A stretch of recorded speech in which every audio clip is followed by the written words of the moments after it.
People of this world, welcome to Thirsty Tales. Mr. Chris right here is a comedian, is an entrepreneur. Try to be. Yeah.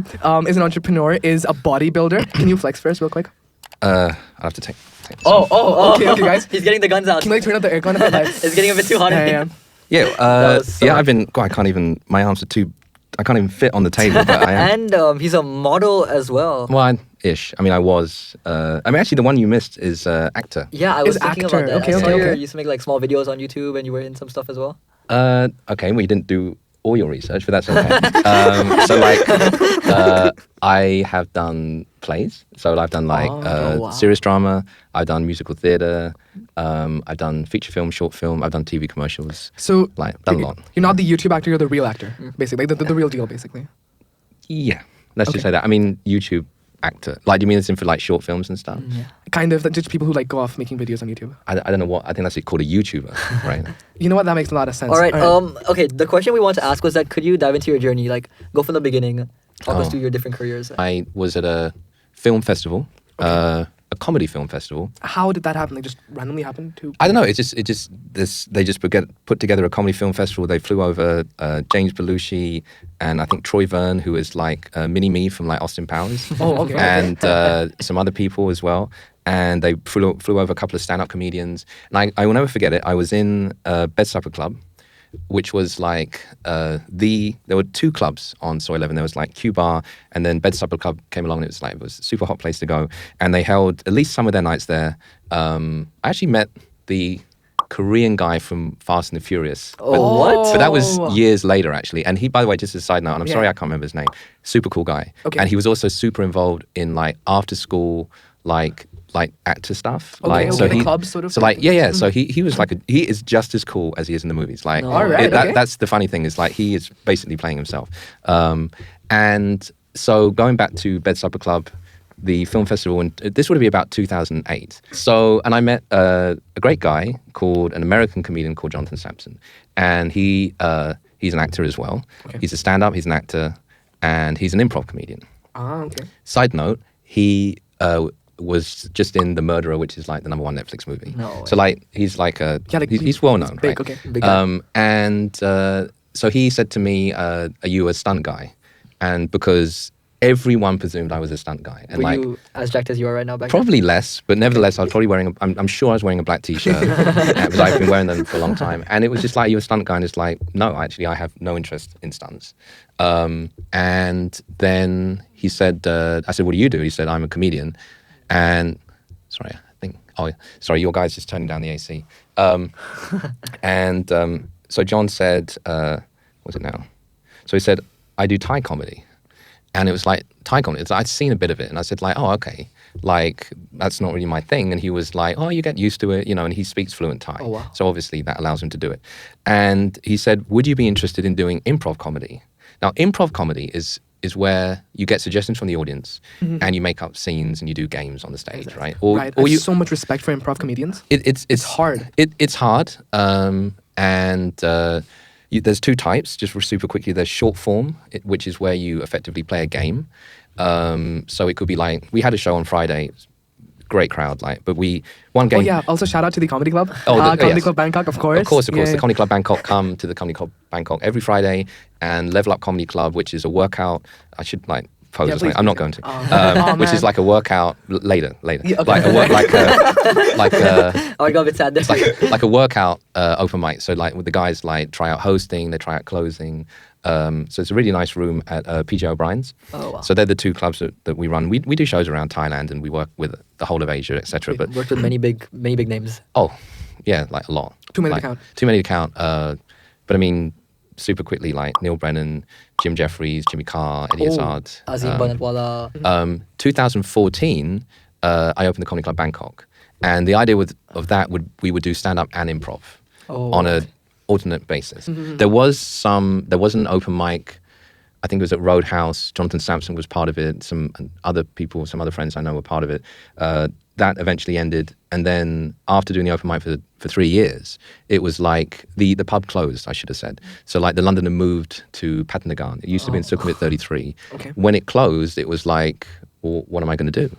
And it was like, well, why not? And then I'd already seen the room, and we did one show with an international American comic. Just super quickly, I want to say how much respect I have for you guys. Like, it's 17 and you're doing something really productive.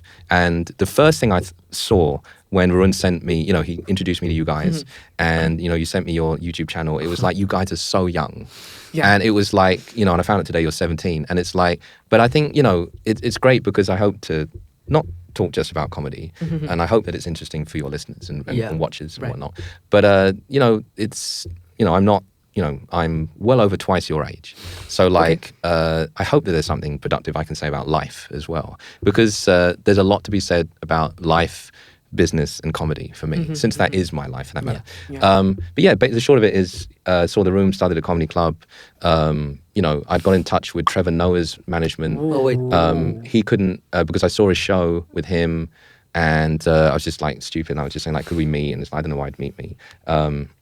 And then it turns out that Jimmy Carr was coming, and then he was doing Singapore, Malaysia, and I just said, like, their dates changed, and he said, like, we can do Thailand now. And that was when we started on another level. First time we had Jimmy Carr, it was like, well, we had the Western Grand 600-seater ballroom. We did 3 shows. So that's a lot of people. Okay. Yeah. When I go back to this, I have to ask that, how you can talk now. Oh. You can talk. Don't be scared. Yeah.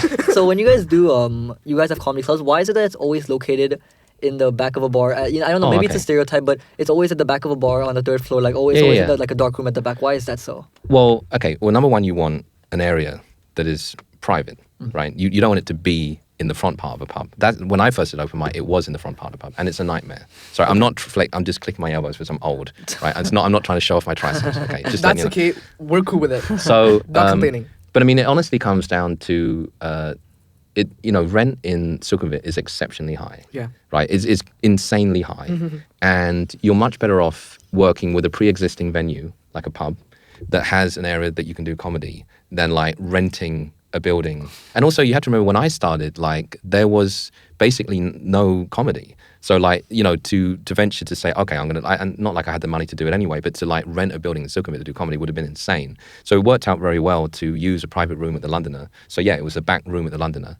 And then eventually the 3rd or 4th floor, is it 1, 2, 3, 4th floor of, don't let that put you off, it's not that far to get up there for anyone watching, at the Royal Oak. And then we also have Level Up at PJ's, which is only on the 2nd floor. So yeah, that it's a logistical, financial thing, basically. Right, yeah. I mean, it's really interesting. We've gotten quite into the business side of comedy. I want to sort of dive into now the comedy side of comedy. Yeah, for sure. And, well, starting off with the approach to comedy, because I know that comedians have this entire sort of model of thinking about jokes, of writing their jokes, creating their set, and observation. A lot of other these skills go into it. What would you say is your approach like? Okay, so you got stand-up, you got improv. So they're different. Yeah. There's crossover, for sure. Stand-up, fundamentally, you're talking about jokes. It's joke. That's all it is. And some comedians are very good at dressing it up like it seems more like a conversation. But when you break down the structure, and I do this in my workshop, for example, we end on Louis C.K., controversial in some ways for that matter. But Louis C.K., he is an absolute master at making... So basically a joke, you have the premise, and then you have the setup, and you have the punchline. He manages to make a punchline as the new premise. Oh, that's pretty cool. It's incredibly cool. Punchline as the... So like... Could you give us an example? Gosh. That'd be awesome. Well, I mean, I couldn't recite his material, but like... Probably the short answer to that is no. But watch the beginning of Hilarious. When you see that, you can see like, I mean, let's say, I don't know what the punchline, because it would be a huge bit. But whatever the punchline is, it then leads to the next premise. So a premise is an opinion about a topic, right? Okay. So it could be like Bill Hicks has like non-smokers are self-righteous. So if you can then have a punchline that becomes your next premise, it's quite complicated. Like I can't go through like the intricacies, but basically that's fundamentally stand-up jokes. However, nothing is more important other than jokes about having a relationship with the audience. Like because what you have to do is almost instantaneously get them on your side. Right. And how does one do that? Well, number one, with jokes. That's the first thing. And your first joke is most likely going to be self-deprecating, so making fun of yourself. Hello, my name is Chris Wegoda, not Toyota. Yeah, that's a terrible bastardization of my joke.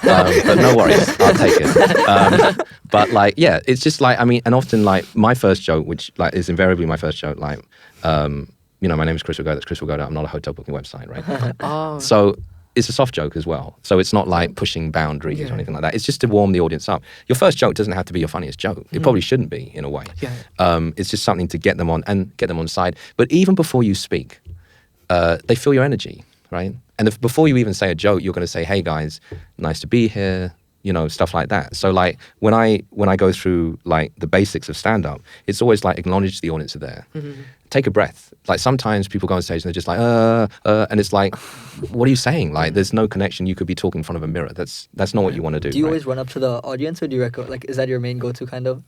You know, when you start your comedy set, normally some guys are like coming in slowly from the back. Some guys are running up to the stage. Well, okay. So what I tend to do, as much as possible, and like at the Comedy Club Bangkok, and everything is a variation of this. So the Comedy Club Bangkok has a small backstage. So all I do is I say like, the music plays, and I say like, ladies and gentlemen, welcome to Bangkok's only dedicated comedy venue, or something a bit different to that, the Comedy Club Bangkok. Everyone cheers because they're happy to be at the Comedy Club Bangkok.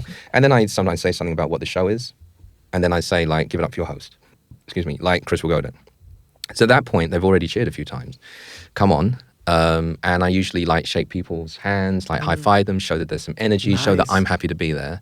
They're already in a good mood. And the other thing I tell all new comedians is, remember, people have come to laugh, right? So it's not just that you have to get the audience on side, because in a way they're actually yours to lose, because they already, that's a good mindset. You know what I mean? Like, it's like, don't get too stressed about, I mean, of course you have to get them on side. And of course you have to have good jokes and self-deprecate, show that you're happy to be there. But like, they're yours to lose in a way, because, and also you're already in a position of authority, if you like, because you're on a stage, you have the mic, you're the one on stage, right? It's not them. So they have respect for you as well.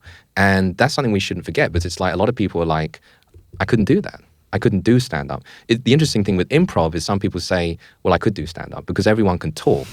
But improv, sometimes people are like, well, I couldn't just make something up. To go back to Stanislavski, who was like the original art teacher, he said like, love the art in yourself, not yourself in the art. Do you understand what that means? Could you elaborate a bit? Yeah. Well, think about it. What does it mean? Like, love the art in yourself, not yourself in the art. What do you think that means? I'm going to have a sip of coffee while. The art in yourself, not yourself. Okay, if you love the art in yourself, love the art in yourself, it's like being in the moment. Yeah, it's sort of like when people talk about dancing, they say that dancers become the dance. Yeah. So it's like, become the art, don't become the artist. Right. So when you say love the art in yourself, not yourself in the art, yourself in the art is ego. Right? That is the desire to impress. Right. That is the dark narcissistic side of like what people have, of right? every performing arts. Well, I mean, at the end of the day, you need to have belief in yourself. But that isn't like being a bad person. That's just trying to put yourself Confidence. It's a fine line. But God, I'm speaking so much. I'm trying to get back to my original point. But the point is, overall, then you need to care about the audience, but you also need to not. And the reason I say that is because if you say a joke that doesn't work, you move on. Okay. And then because if you don't move on, if you show weakness, if you show anxiety, you know, there are little tricks. You can say, well, I thought, and sometimes they're not even tricks. They're just things that you naturally say, like, oh, that was funny when I wrote it, or like that was funnier the first time I said it, or whatever, right? And some you can write that into your own head to have it prepared. But usually, for me at least, like I'm just saying whatever feels right. But I mean, and then what you do is you go home and you think, well, why didn't that joke work? And if that joke, like, and sometimes it's a joke, it's like, I believe in that joke. I think there's something there. I'm going to try it again. So the reflection process is really important. Well, I mean, it's self-awareness and reflection. Without self-awareness and reflection, you will never be a good comedian. The worst thing you can be, and I've seen it, is someone say, I killed it. And then I said, okay, well, can you listen to your video? Because there's not, and I never said it, there wasn't one laugh. Well, okay. So they thought they'd kill, and it's like, and that is, that's mentally ill, quite frankly. Like there's a real disconnect upon the reality and what's actually happening. So you reflect upon it, and you know, you try it again, and maybe it works a bit better. And it's like, oh, okay, that's the way the joke works. Right. And then maybe you try it another time, and it's like, okay, I've got some good laughs there. And it's like, maybe you need to reflect a bit more. But what I've also seen people do is do a joke that never works and keep doing it. And I can't understand why they do that. But the main thing is, in terms of the low, it's basically, it's not the end of the world. Just move on. And if you bomb, let's say you've got 5 minutes prepared. Okay. And that's all you've got. And you've done 3 minutes, then maybe you should get off stage if you're not getting the laughs. If you're a more experienced comedian, maybe you can move the direction of your set. Anyway, okay. Yeah, and Mr. Chris, you mentioned over here, sometimes you just say things that feel right. Now, you see comedians, like such as yourself, you guys have this instinct or this intuition that you develop over time, but you're just naturally funny without trying too hard. I guess that's sort of muscle memory, whatever you guys want to call it. But how can like high schoolers such as ourselves, those that are watching this video, be naturally funny, just instinctively that was the question that I kind funny? of had to dive into. Well, this is a bit of a negative answer, but like the first one is not everyone is equally funny. Right? Right. That's just a fact. Like some people have better instincts. They're just naturally funnier people. However, if I was going to say anything, like number one, there's specific exercises you can do, such as with improv comedy, right? The other thing is like, if you're really, is to be assured of yourself as a human being. Like understand that we live in this universe where everyone is the same in one way. That no one is better than you and that you're no better than anyone else. To have a true self-belief in yourself and the universe. It sounds very philosophical because it is. And the reason I say that is if you're a truly good person and you have a true deep confidence in your abilities and the abilities of others, then you'll be free. And if your mind is free, you may be able to find the comedy a little easier. If you are a very insecure person, now don't get me wrong, almost all stand-ups have something wrong with them, right? So there's a little bit of that as well. But I mean, to be a truly, I was actually thinking this on the way to the studio, like to be a great comedian, like I mean the very, very top, then you have to have a well-roundedness and like honesty and like a, not true belief, but you have to not have ego. Does any of that make sense? Because I think I just talk a lot of nonsense. It sort of does, because what you mean by not having ego is just, again, sort of that self-deprecating thing that if you can laugh on yourself. Well, that's absolutely, like that simplifies in a good way. Actually, what I was thinking is like, learn to know how to laugh at yourself, right? That's that's excellent. Like that's a big takeaway. And I was just to be a little bit defensive, I was thinking that, but then you said it. But anyway, but that's all good. But it's true. Like really have, learn how to make fun of yourself. Because if you can't make fun of yourself, see, this was my number one mistake. Like, I remember the very first open mic I did, I got quite a few laughs. It's like a mini competition. A 70-year-old woman whose birthday was won it doing an internet joke or something, or an old joke. And then I came second, and then I saw the show. So that set went all right. But then, after that, I had a lot of bad sets. And one of the biggest mistakes I made was I would insult people without making fun of myself first. Now, this is almost like a technical thing, but it's like when you see, once you've self-deprecated and the audience feel comfortable, it's like your friends, right? Your friends can make fun of you in the weirdest, darkest, and even like quote unquote nastiest of ways, right? But because they're your friends, it's not nasty. There's it's just like, it's having fun. And having fun is the essence of funny in that sense. That makes sense. But what about like, okay, sometimes you want to make a joke against the other person.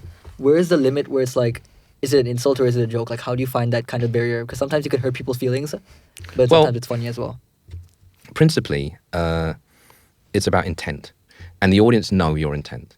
That's really what it comes down to. Like, if you can say crazy stuff, and like, if you're mean, truly mean, it's not funny. It's not funny at all, and the audience will pick up on that.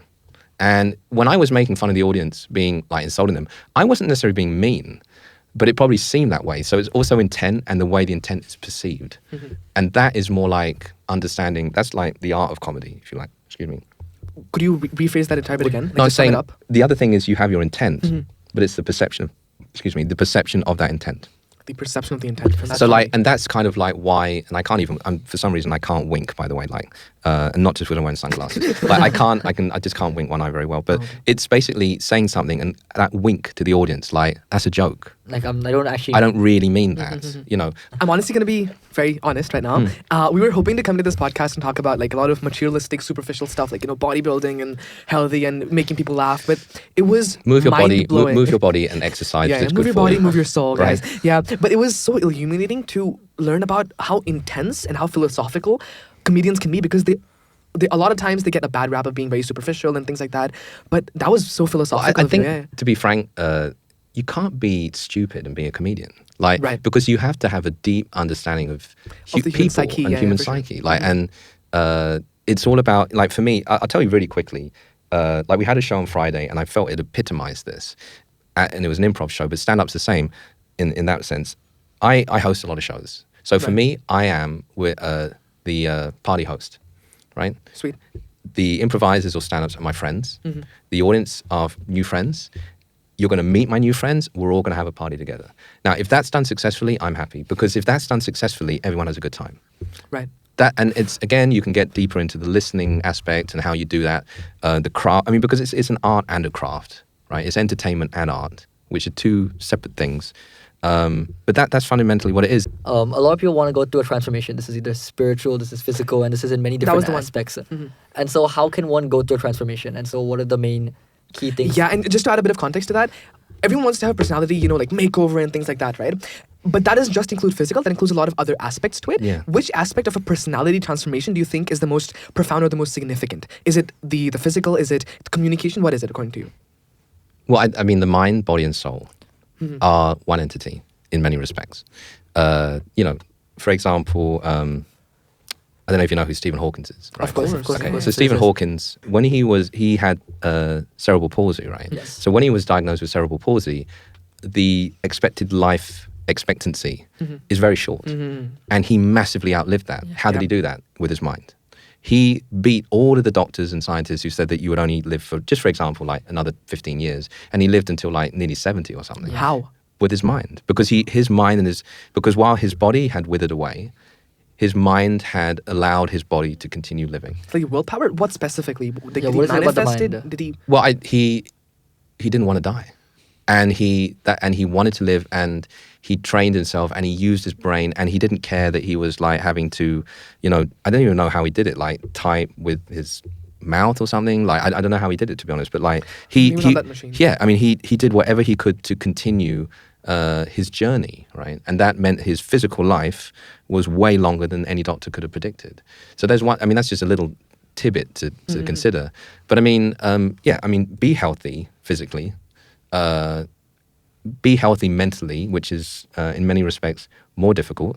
If there's one thing I would say, it's what I said a bit earlier, which is you're no better than anyone. And this is what my father said to me. He said, I want to tell you something today, Chris. He said, no one's better than you, and you're no better than anyone else. And that sense of empathy is something that will drive you forward as a human being, and and I would argue is essential for comedy if you wish to be great. Because when I do crowd work and I ask someone, what do you do? Where are you from? I really want to know. I'm not asking it to get a laugh. I'm asking it because I want to know. The laughs come anyway. And yes, that's because of experience and because of instinct or whatever. But it's that genuine knowing that counts. And I think if we take one takeaway, is the transformation is from that, understanding we're all the same and that we're all human beings. You can't forget that at the end of the day, it is a business as well. So like very super briefly on that, every business has branding, marketing, and product. And it just happens to be with comedy, the product is comedy. Right. And that's that really. But Comedy Club Bangkok, website comedyclubbkk.com. You'll find us on Facebook Put it up here. and on IG. So we have the Comedy Club Bangkok, which is shows every Friday, always 8 o'clock. We have the Level Up Comedy Club at PJ O'Brien's, which is every Tuesday, which is a workout open mic. We do shows all around Thailand, Chiang Mai, Phuket, Hua Hin. We did a show in Patio. We work out tours around Asia. Do you guys have anything to say? We'd just like to say that thank you so much, Mr. Chris, for giving us your wonderful time, for giving us an insight to what a life is like as a comedian and how to grow yourself.